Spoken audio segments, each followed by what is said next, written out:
The night she arrived, the sky above Outpost Virex split open like a wounded animal. I was on perimeter watch, leaning against the rusted rail of Tower 3, counting the minutes until my shift ended. Virex was a forgotten human station sitting at the edge of a disputed star corridor, too far from Earth to matter, too close to alien territory to ever feel safe. Most nights were quiet. A few smugglers, a drifting freighter, the occasional pirate scout that fled when they realized we still had guns. That night, something else came. The sensors screamed before I saw it. A single ship tore through hyperspace and dropped into real space just a few kilometers above the station. It wasn't large, but it moved with impossible precision, sliding into a stable orbit like it had practiced the maneuver 1,000 times. No transponder, the AI reported calmly. No known registry. Hull composition, unknown alloy. I swallowed. That's never good. The ship didn't fire. It didn't hail us either. Instead, a narrow beam of blue light extended from its belly, slicing cleanly through the vacuum toward one of our docking pads. A moment later, a solitary figure descended through the beam. She landed with the sound of metal striking metal. Even from a distance, I could tell she was not human. She stood tall and imposing, wrapped in heavy armor that shimmered like liquid obsidian.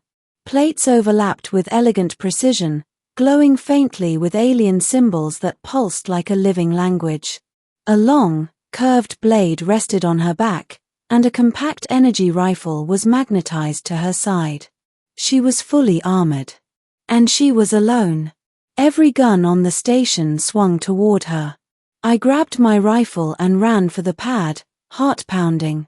Protocol said I should wait for backup, but something about the way she stood still, steady, not threatening, made me move before fear could stop me.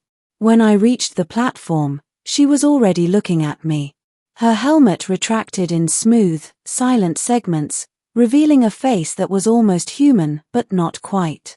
Her skin had a faint silver blue tint, and her eyes glowed softly like starlight reflected on water. "I am not here to fight," she said, her voice calm but heavy with urgency. "I am here for you." I nearly dropped my rifle. "For me?" "Yes." Her gaze never wavered. "You are Elias Ward, former reconnaissance officer of the Terran Defense Fleet. Discharged after the Aurelian War." I tensed. "Who are you?" "My name is Seraphine Valkewire," she said. "I am a commander of the Aurelian Dominion." My blood went cold. The Aurelian Dominion had been humanity's greatest enemy. A galaxy-spanning alien empire that had nearly wiped us out before an uneasy ceasefire was declared. Millions had died. Entire worlds had burned. And now one of their commanders stood in front of me. "I should shoot you," I said quietly. She nodded once. "You could. But if you do, billions will die." I laughed bitterly. "That's a bold claim." "Not a claim," she replied. "A certainty." The wind howled across the platform as station security rushed into position behind me.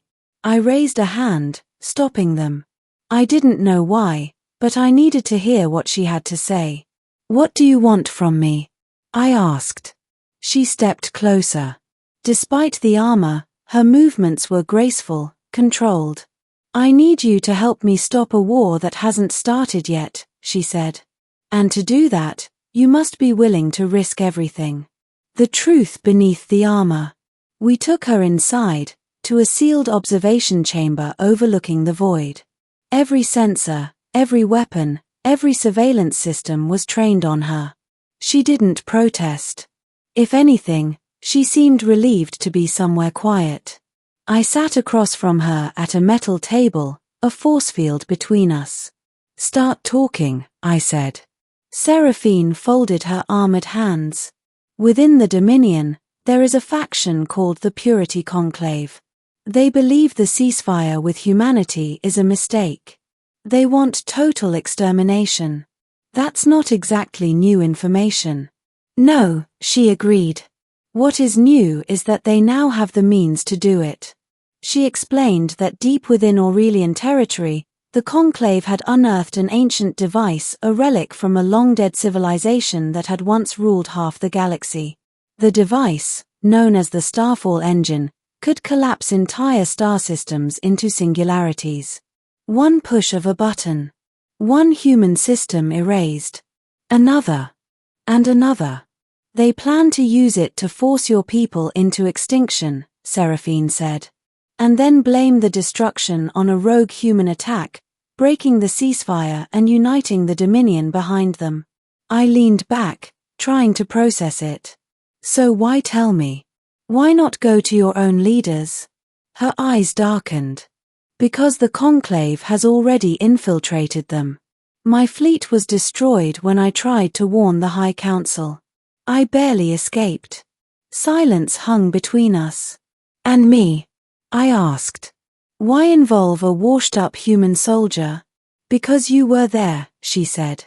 At Aurelian Prime. During the final assault. My breath caught. That was classified. You led a strike team that breached the inner sanctum of an ancient ruin, she continued. You were the only one who survived. You saw the Starfall engine, even if you didn't know what it was. I remembered the glowing core. The strange, humming structure buried beneath alien stone. We had been forced to retreat before we could reach it. You know how to get back inside, Seraphine said. I don't. And you think I'm just going to help you steal a superweapon from the heart of your empire? No, she said softly. I think you're going to help me destroy it. Into the enemy's heart. We left Virex before dawn, her sleek alien ship slipping away into hyperspace like a shadow. Every instinct in my body screamed that this was a mistake. I was flying straight into the territory of the species that had killed my friends, shattered my career, and nearly ended humanity. But something in Seraphine's eyes told me she was telling the truth. During the journey, she removed her helmet more often. Without the armor, she looked almost fragile until you noticed the strength in the way she carried herself. You came alone, I said once. Why? Because if the Conclave learned I was coming here with a human, they would have sent an armada, she replied. A single ship is easier to hide. And the armor? A faint smile touched her lips. Because when I ask someone to risk everything, I make sure I am ready to do the same. We arrived near Aurelian Prime under a veil of stealth fields, slipping past patrols and defense grids. The planet below was a jewel of swirling clouds and glowing cities, beautiful and deadly. We landed near the ancient ruins where I had once fought. The stone structures were just as I remembered, towering and alien, humming with buried power. As we descended into the depths, alarms suddenly blared. They know we're here, I said. Seraphine drew her blade. Then we have little time. We fought our way through waves of Conclave soldiers, fanatics clad in crimson armor, their weapons blazing. Seraphine moved like a living storm, her armor deflecting shots as her blade cut through enemies with terrifying precision. I did what I had always done. I kept moving. I kept shooting. I kept surviving. At last, we reached the chamber of the Starfall engine. It was even larger than I remembered, a colossal sphere of swirling energy suspended by ancient machinery, its power warping the air around it. Seraphine stared at it in awe and horror. So much destruction, contained in one place. How do we destroy it? I asked. She turned to me. There is a control core inside the sphere. But once it's destabilized, someone has to stay behind to complete the overload. My stomach dropped. That sounds like a suicide mission. Yes. Silence stretched between us. I'll do it, I said. She shook her head immediately. No. This is my war. My people's mistake. I will not let you die for it. And I won't let billions of humans die because you're trying to be noble, I shot back. I know this place. I know how to get in and out. You don't. We argued as the sounds of approaching soldiers echoed through the halls. Finally, she looked at me, eyes shining. "You're really willing to risk everything for a species that once tried to kill you?" I met her gaze. "I'm willing to risk everything for a future that doesn't end in fire." For a moment, I thought she might kiss me. Instead, she pressed her forehead against mine. "Then let us risk it together. A future worth everything." We breached the core together, fighting through the crushing gravity and surging energy. The Starfall engine roared as we planted the charges. But as the countdown began, the chamber doors burst open. The leader of the Purity Conclave stepped forward, his armor radiating malevolent light. "You would doom us all," he sneered. "No," Seraphine replied. "We would save them." We fought him together, human and alien, side by side. In the end, he fell into the raging heart of the engine, consumed by the power he had sought to control. The countdown reached 0. I grabbed Seraphine's hand and ran. We barely made it out before the entire ruin collapsed behind us in a blinding explosion of light and energy. The Starfall engine was gone, its threat erased forever. Back aboard her ship, battered and exhausted, we watched Aurelian Prime fade into the distance. The war that might have been was over before it began. Seraphine turned to me, slowly removing her armor piece by piece. "You risked everything," she said. "For my people. For your own. For me." I smiled tiredly. "Guess I'm bad at playing it safe." She reached for my hand. "Then perhaps we will be bad at it together." Outside, the stars stretched into hyperspace, carrying us toward a future neither of us could predict, but one we had saved.